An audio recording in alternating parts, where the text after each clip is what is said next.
Hey, good morning, everybody, and welcome to another Telling It Like It Is. My name is Jade Alberts, the founder of Peer Guidance. We are a purpose-before-profit company that guides small businesses, startups, and entrepreneurs. Sharing knowledge and stories is why I started Telling It Like It Is. It is live. If you have any questions, plop them in there. If you are watching this after the fact on another social media channel, put your questions in there. They will be answered. I'm extremely excited about today's guest. I thought at the original it was going to be Luke and his wife Jessica, but unfortunately, it's just going to be Luke, and you're going to have to put up with two ugly guys today as we discuss beauty. Yeah, How are you doing today, Luke?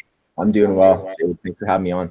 Oh no, absolutely, absolutely. I know I joke about it, but it's kind of funny. I always say that. I mean, I love going for petties, and I post about them on my social media, and all the boys just razz me, and then you'll be sitting in there and getting your pedicure done, and all the women in there will be going, "Oh, I wish my husband would come and do this, that."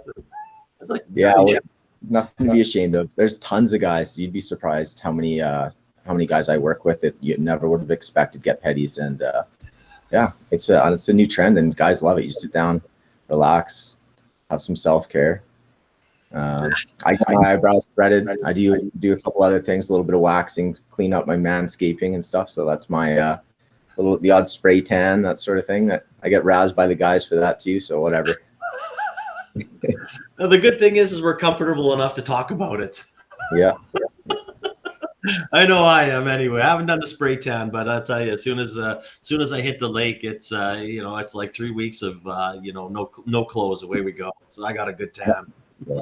I haven't gone for the bro talks yet though, so that's No, I haven't either. Well, what we'll do is I'll do a brief introduction here, Luke, and then we'll get after it. So, Luke and his wife Jessica stumbled into the entrepreneur life in 2019 and haven't looked back. They co-founded their startup, Local Beauty, and discovered how much they love building entrepreneurships and helping other companies thrive. When not working, they're camping with their family, or watching the boys play hockey. I mean, we talk about how much I love petties. I've never gone for a manicure or any other stuff, but me and massages and things like that. I'm a big fan of self-care. Not only does it make me feel better, and all the things, positive things that come with it, but please share how you came up with, finding Local Beauty. Yeah, so it started by, we moved into a community in the southwest of Edmonton here, and we're on the Facebook community page, and there's just constantly all these small businesses marketing themselves on there, and also a lot of women asking for recommendations on there, mostly women, right, for beauty services. And we just thought there needs to be a better way to connect these people. Instead of, a lot of people don't like asking for recommendations on there. Some people love it. I never do. I just kind of thought there needs to be an app to find and compare and book all these small businesses that are living nearby you.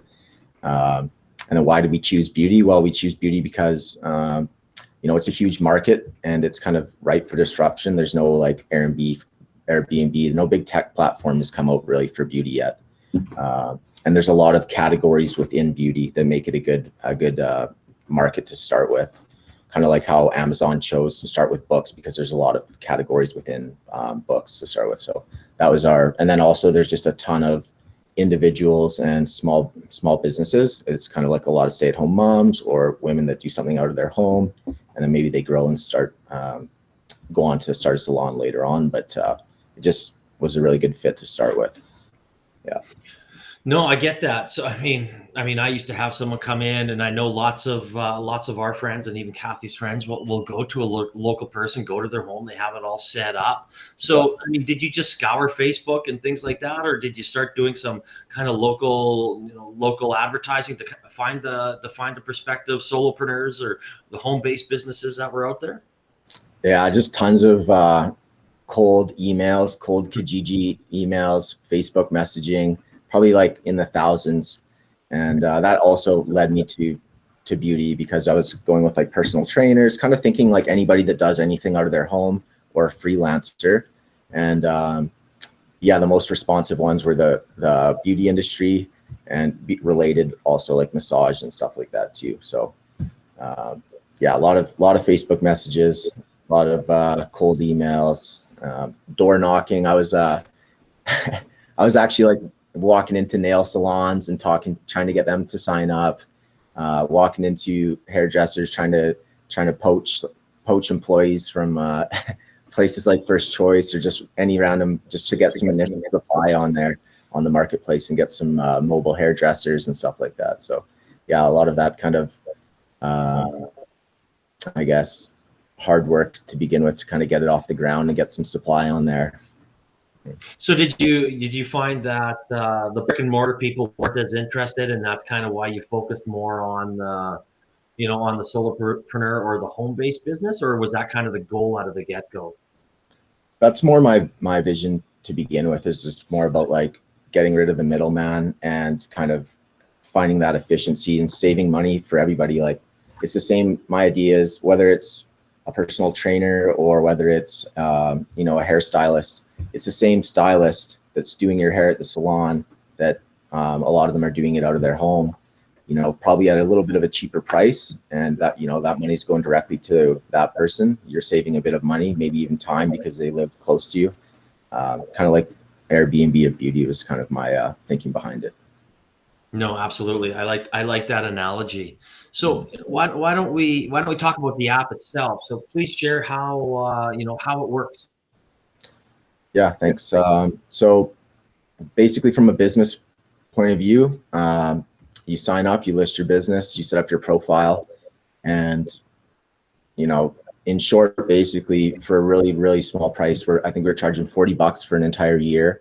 You're getting exposure to customers in your area that otherwise wouldn't have known about you. And from a customer point of view, you download that. We have two apps. We have the business app. That's what the beauty people use, service providers. And then we have a customer app. You download the app. You're given, I'd say 50 categories, everything beauty specific categories that you can swipe through, kind of like Skip. We've got the same UI and user experiences like a food app, which is cool. And you're given all the service providers within that category from closest to furthest right away, right? So the idea is about connecting you to people that are nearby. And then you can like view their Instagram, you can check their ratings, reviews, view their services, prices, all that stuff. So I mean, I like that. Again, that's something perfect. Everybody's familiar with the Skip or Uber Eats or whatever, all the other ones out there. So it's very, it's very user friendly, very simple to use. The booking, you just click in there. I'm going to find Jade's lashes, and I just click on it, and it comes up. I can read all about the little bio and all that on it. Yeah.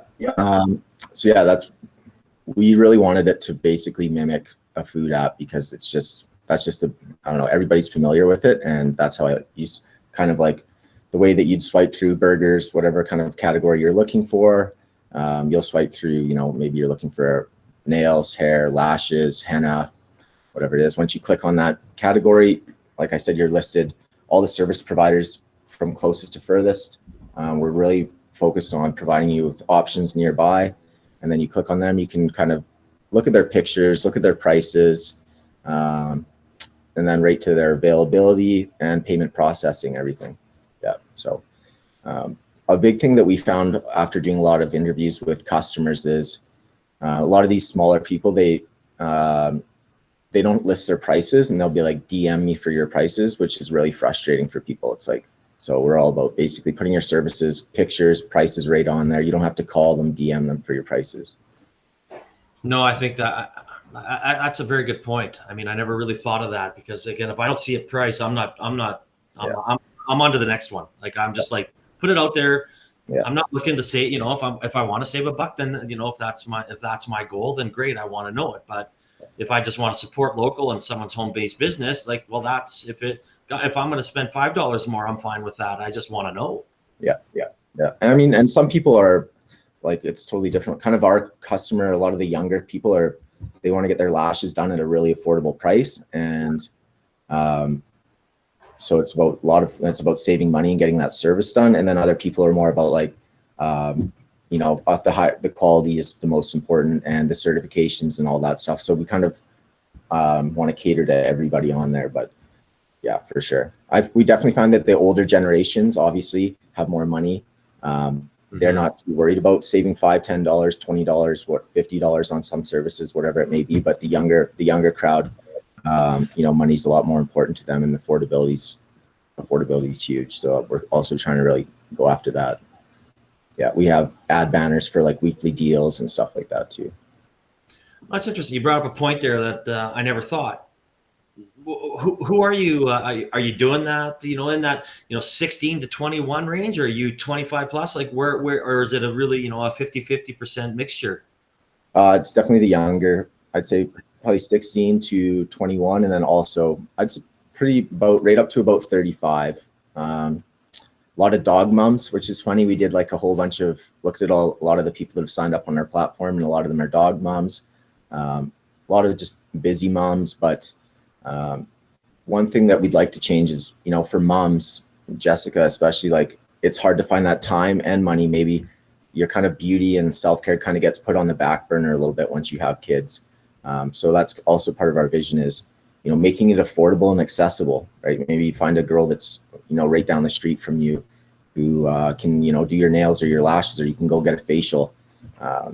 And it only takes you 2 minutes to walk there rather than, and it's, saves you 20 or 30 bucks, and it's something that's in your wheelhouse now that you found it on Local Beauty instead of having to go to a salon. So.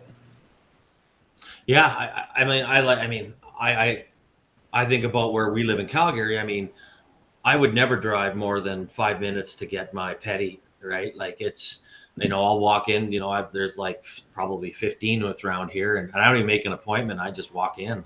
It's like, okay, I got time for it now. I'm going to get it now. And I know my price range is probably going to be somewhere between, $35 and $50. And it's like, here we go. Like, I'm not driving to Kensington. I'm not going, somewhere else. So I think that's what I love about it. Knowing something that's in my 5-minute radius is priceless.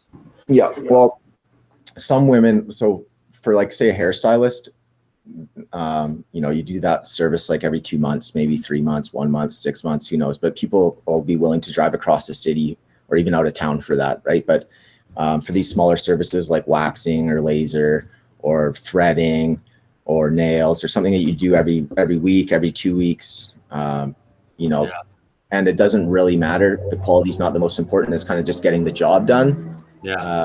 That proximity really matters with those services, I think, right? So. No, I agree. And just an FYI, I'm going for a perm on Tuesday. Are you? Wow. Awesome. Our youngest daughter didn't want to go alone, so I said, I'll go get one with you. Oh, cool. I've noticed a lot of young kids with young guys with perms lately. Yeah, I've been getting them my whole life. I know we're digressing here, but I was like, oh yeah, I'm pumped. I like it. Yeah. So how did, obviously COVID had an effect on your business, and no one's going to homes, no one's going, the solopreneur, a lot of things like that, all businesses were shut down. So how are you able to kind of manage that? And how are you seeing it, progressing as we open up here? So it definitely hit us pretty hard. We did pivot, and that's kind of where we added, I don't know if you are familiar with the app, but if you look at the app, we've broken it down into, to take it back to a food app, you have like pickup or takeout or delivery or pickup. Yeah. Instead of that, we have, it used to be in studio appointment or like a mobile service, but what we pivoted to was products or services, right? Because with COVID, we added products. A lot of these service providers sell products to kind of keep themselves alive, drink little bath bombs, skincare, cream. So we basically pivoted to add all sorts of cool local products like bath salts, candles, any of that kind of thing. Little locally made earrings, apparel. So that was a big thing that we did with COVID, and actually it's been pretty well received. And then now kind of just opening it back up. People are still hesitant, but yeah, we're hopeful to start ramping up again. Yeah, you are seeing that, but like all good entrepreneurs, you found a way to kind of, pivot your business, add something new to keep it relevant, to keep the people on there happy, whether it be selling something little that will allow them to, keep their clientele happy. And when it does open up fully, I've been back, and I've since things opened, I've gone for 2 pedis, and and away we go, right? So, Yeah. I do like that. Again, I'm talking with Luke Mclean, the founder of Local Beauty App, or Local Beauty.app. You can just click on it in the comments section. So do you see, I mean, you're in that front lines there. Are you seeing people becoming more comfortable, or are you seeing discussions with, oh my goodness, this variant, and people pulling back a little bit? It's totally a mixed bag, to be honest. It just goes person by person, which I think is, exactly what some people are comfortable with and some people aren't. And I mean, that's just, whether that's for beauty, that's just kind of for everything right now. Yeah. There's just some people are on one side and they're just comfortable. They want to get back. They want to get their services. They want to start making money again. And then other people are, a little bit hesitant and, kind of backing off and waiting to see what happens. Right. So it's just going to take time, right? It's not going to be like this forever. And yeah. No, I agree. I mean, I'm on the more comfortable side where, I'll go to restaurants, and, we had our Startup TNT launch, last Thursday, and we're going to be doing here. I know that's how we met, is through the Startup TNT Discord, and had a few conversations from there. And we launched our Thursdays is going to start now, and we did it last Thursday after the great Alberta Pitch Marathon, and we had 120 plus people show up, and I imagine hopefully we'll have somewhere between 10 and 20 people show up every week. But I mean, we did get quite a few emails and things like that saying, listen, I'm looking forward to it. I want to come, but I'm just not there yet. I can't do it. And even when I set up and set up a lot of my appointments, probably 80% of them are now coffee, but you still have that one set of groups saying, listen, can we just do a Zoom call? I'm like, yeah, absolutely. Let's do a Zoom call if you're not comfortable going out and things like that. So I do get it. And I'm not really following the numbers, unless I see them on Twitter. then I'll kind of get an update. But I came across my feed last night that, I think there was like just under 60 in critical care there. So, I mean, it is what it is, and we'll kind of just keep on pushing forward, and might be something we have to live with, right? Yeah, exactly. So I want to kind of touch base a little bit on, we'll call it the husband and wife business relationship. I don't have too many, I'll have partners on or things like that, or friends. I had, Christina and Mel there from Birdie Break there, and good lifelong friends. But how does the husband and wife business partnership work? Is there any tricks that you can share with us? Are there any things that you should avoid? Any times that you should avoid talking about it? Tell us a little bit about it.